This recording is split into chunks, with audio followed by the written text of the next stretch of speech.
My narcissistic mom wore a white dress to an Indian wedding thinking she'd upstage my beautiful bride. But she looked ugly and was embarrassed the entire time. I don't have a good relationship with my mother because she was the type to demand gifts on my birthday because I wouldn't be here without her. For 18 years, I never got to open presents myself. Every event, from my games to graduation, was always about her. I always felt like my life and achievements were just an extension of her accomplishments. I think I suppressed my resentment because everyone around me always acted like this was normal. I didn't know how to cope with this, so I just tried to get as far away from her as possible.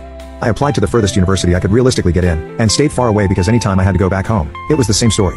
At university I was lucky enough to meet Pia, and for the first time I started to like who I was. I didn't feel like I had to hide or play down my accomplishments, or even my failures. And her family was so warm and welcoming, it felt like my childhood was just a nightmare of the past.